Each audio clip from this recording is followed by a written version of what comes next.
Hi guys, welcome back to 100% Max. So I hope you're all staying safe and well out there. So Newcastle United, of course, took on Bournemouth at St James's Park today. Of course, it was a very special occasion as well, with all the Premier League teams playing. Of course, paying tribute to Her Majesty the Queen, of course, after her passing.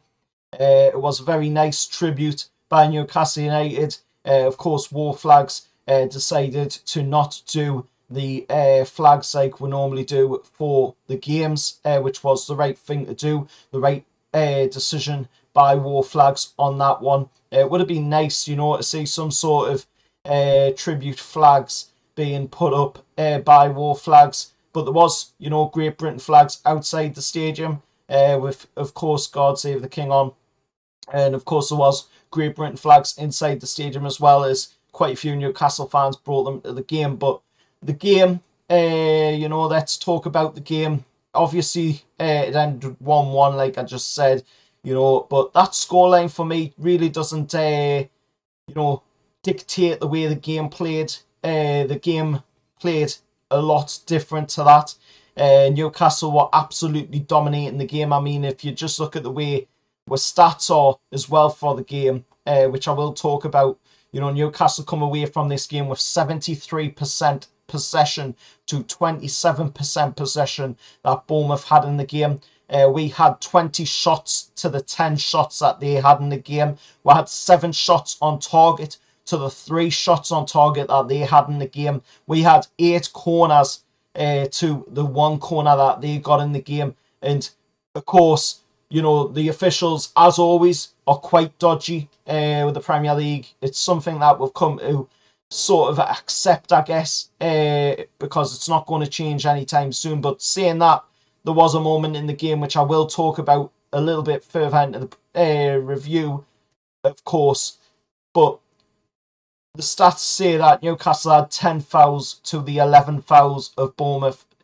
Newcastle really didn't have that many fouls. There was so many bad decisions by Craig Pawson in this one, and I'll emphasise that as well because he was very, very poor in his officiating in the game.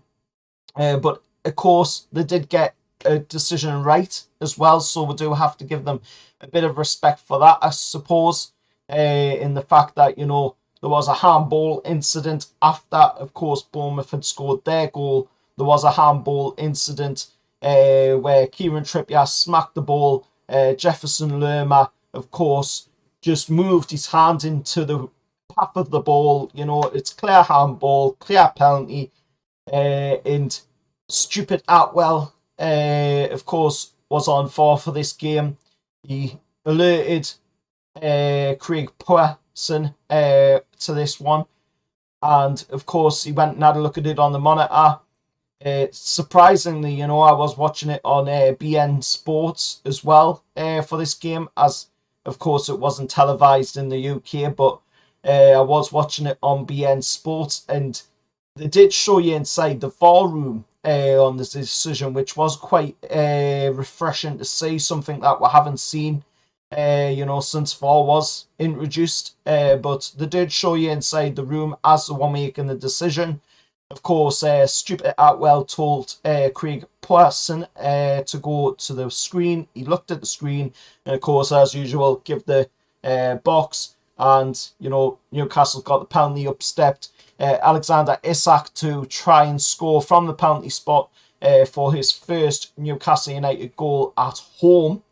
It's St James's Park, of course, as he'd already scored 2 goals, one of them being disallowed, even though it should have been allowed, down at Anfield on his debut.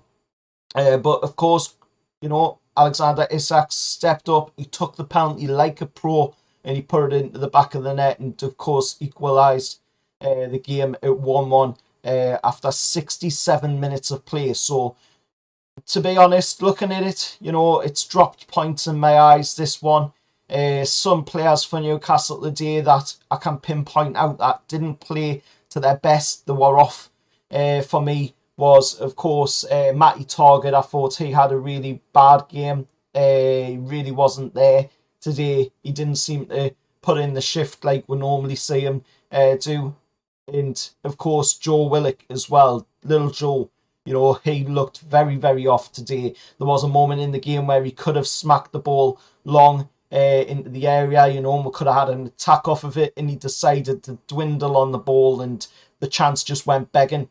There was also moments in the first half where we could have opened the scoring 20 minutes in, where Kieran Trippier did a nice little back heel from a free kick to Matty Target. Matty Target whipped it in, of course. Fabian Shaw tried with a header.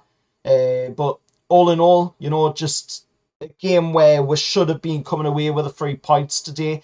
I feel very disappointed. I feel robbed that we didn't come away with the 3 points today. I mean, Bournemouth, like I say, they were on the ground a lot today. They were barely on their feet. There was a lot of time wasting going on. And, we were getting accused of time wasting down at Anfield against Liverpool. I mean, we weren't doing anything what Bournemouth were doing today. Bournemouth were all over the ground. There were so many moments, where they were just lying there deliberately, just wasting time. The goalkeeper as well for Bournemouth wasted quite a bit of time in the first half, pretending, that he had a groin injury. But he seemed to continue on fine for the rest of the match after that. So, it just shows that there was time wasting going on. Gary O'Neill, it's very disappointing from that guy. He needs to have a word with his team about that, because the way they played today was absolutely disgusting.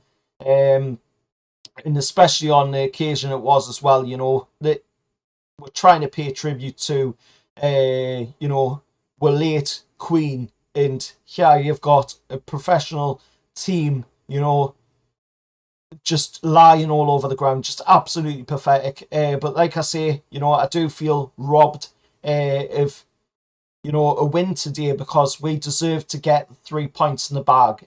We should be, right now, at this moment in time as I speak, we should be sitting in the top 7, but we're not. We're now sitting in a 10th place. That leads, of course, on to show the Premier League table up on screen, of course, that we are in 10th place after 7 games played. We currently have, of course, 8 points. And, even though we're still in 10th place, 8 points, 7 games played, we've still only lost 1 game so far this season. So that is absolutely amazing. And that 1 game, we all know what it was. It was the game down at Anfield. It shouldn't have been a loss. It should have been, possibly a win if they had have allowed that Isak goal, which was clearly, should have been allowed to begin with. It's just another moment, where we can feel very disheartened that we've come away with only a point out of a game where we deserve to have 3 points. But will this injustice ever end? Until the referees get their decisions right. And yes, they got the penalty decision right today, but it was clear and obvious, that was a penalty. There was no way that they could have even remotely said it wasn't. Everybody's seen it. The replays clearly showed it as well, so there was no way they were going to get away by saying that one wasn't a penalty today. But that was the last game before we come back on October 1st, of course, where we'll be making an away trip down to Craven Cottage to take on Fulham. And that is because, of course, it is now the international break. England will be playing in the UEFA Nations League. Of course, Kieran Trippier and Nick Pope have been called up into the England side for this game. I'm quite surprised, to be honest, that Dan Burn wasn't called up into the England side for this game.